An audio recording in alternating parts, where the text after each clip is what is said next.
Tonight on KGW News, out of their cruisers and pounding the pavement. We've probably written 40 citations today for just open air drug use. Why Portland police say they're trying a new tactic. Also tonight, hole in a highway, the pothole that grew so big you could see the sky. And it's another Portland neighborhood pleading to get crime under control. Up until this week, it's been fine. So did a so-called reset work? Plus, stalemate in Salem. When the public finds out what they've done, they're going to be upset. Why Republicans say today's walkout isn't about guns or abortion, but the Constitution. Good evening, and we begin tonight with a double homicide in Southwest Portland. Thanks for joining us. I'm David Molko. Witnesses say someone fired more than half a dozen shots at a strip mall this afternoon, and when it was over, 2 men were dead. Catherine Cook with the latest. Wednesday afternoon on Barber Boulevard, gunfire. We were all wondering what the hell was going on. A lot of it. Police say it came from the Barber Square strip mall near Southwest 30th. Across the street, Anthony Mariano heard it. So I was here in the shop working, and I heard 2 gunshots, and then it paused for a second, and then I heard like 5 or 6 more. They just emptied the whole clip out. When the gunfire stopped, 2 men were lying dead on the ground. A double homicide at 2:45 in the afternoon, a time when people were out delivering packages, cutting hair, living. The peaceful paces of an average day halted. My client and I both turn and, hear the gun keep going on over there, like at least 6 or 7. And we both run to the back. Portland police responded, and minutes later, we have 1 person who has been detained as a result of this investigation, and we are not currently looking for any suspects. Police say the person they detained told them from the start that they'd been involved. Witnesses tell KGW 3 men had been arguing outside during some sort of altercation. They say eventually 1 man shot the other 2 and said it appeared it may have been in self-defense. Police said investigators are considering all angles and witness accounts, but weren't ready to offer conclusions. I don't have any information about what precipitated the shooting, but I can say that that is one of the key things that the investigators are going to be looking into. They have a lot of people to talk to, and I imagine that they're going to be here for several hours doing those interviews. In the meantime, people like Anthony wait for answers. Violence is everywhere. It's going to be everywhere. You got to live around it, or be around it and be prepared for it.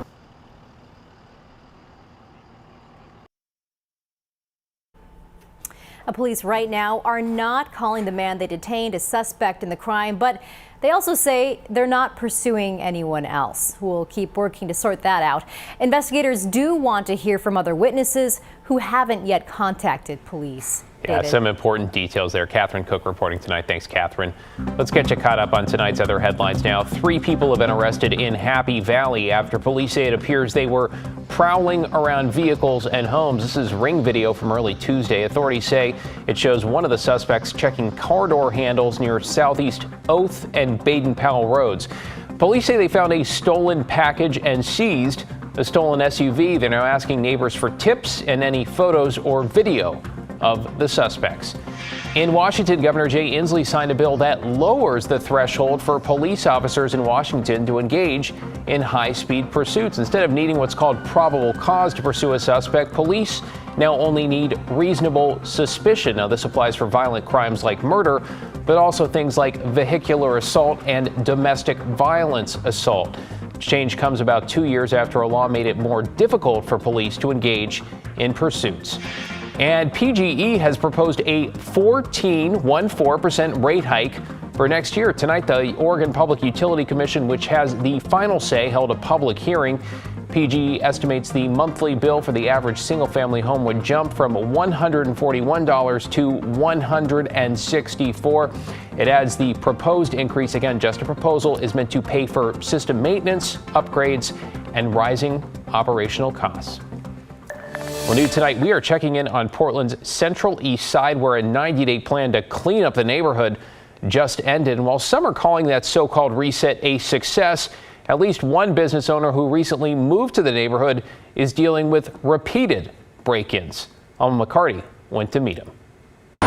In Portland's Central East Side, you'll find Chris Hudson's vegan burger cart. My passion, my dreams, what I've been working for the last 8 years. Originally on 82nd, Gnarly's moved here in March to Southeast Oak Street and 9th to be closer to customers. Up until this week, it's been fine. Though he knew theft and vandalism I knew coming to this area it was going to be more prevalent. could easily happen to him. I did have my 2 propane tanks here, and they were chained around the frame of the cart. They had cut the line that I had here and just taken the tanks. This is like the top security lock, and this chain is twice as expensive as a regular chain because it's hardened steel, and they had no problem. Cut right through it. That theft happened just this week and only days after thieves stole a different piece of equipment. Being closed for us is a big deal. Back in November, business owners from the Central East Side pressed city leaders to help with situations like this. Through a 90-day reset, starting at the end of January, the mayor pledged to address safety, crime, vandalism, and homelessness. Not just in terms of the data, but I want it to pass the C test. If you don't see it, it doesn't matter. Those 90 days ended April 26th. I mean, absolutely, I've seen a difference. Claire Brilio, executive director of Central East Side Together, says during that time they've learned and accomplished a lot. The city devoted millions of dollars in human resources and material resources to help us clean and the Central East Side and make it a safer place for all who live and work and visit. Elements they want to focus on moving forward include hiring a new private security contractor for the district, finding alternatives to help the homeless in this neighborhood, continuing graffiti cleanup, and starting a new project to improve lighting. While this work won't prevent every problem, she says many are beginning to feel a sense of relief. Cleaner streets, cleaner spaces that feels more safe overall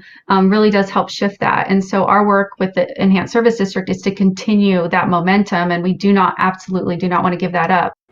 Now, the mayor's office tells us they are finalizing results from the 90-day reset and plan to present those findings soon. As for Chris Hudson and his business, he appreciates the donations through GoFundMe and plans to hook his cart up to natural gas this week and hopes to reopen by the end of the week. David? And here is to hoping he can finally catch a break. Thank you, Alma. Let's take you to Salem now, where most Senate Republicans walked out today calling it a constitutional protest. Yes, we have seen this happen before under Democratic control. This time around, though, some say the timing is a bit curious, with the Senate about to start work on 2 bills around gun reform and abortion. Though Republicans say it's not about the content of those bills, which have passed the House, but rather how they are written, which they say is a violation of Senate rules. They point to a 1979 law that requires the summary of a bill be written in language that a 9th grader could understand. Democrats say it is a stalling tactic and one that's being done in bad faith. The real reason that we see the walkout today is to show that people are obstructing the ability for senators to vote on reproductive freedom and sensible gun safety. We can't have a state senate that is run like a banana republic as if the law doesn't matter. All right, so how long could this walkout last? Senate Republicans declined to talk strategy, no surprise there, but here is one thing we do know. So after voters passed Measure 113 last year, it could end sooner rather than later. That is because if a lawmaker has 10 or more unexcused absences in a session, they will not be eligible to run for re-election. Now, it's worth mentioning walkouts have been used by both Democrats and Republicans in the past. Republicans walking out in 2019, 2020, and 2021.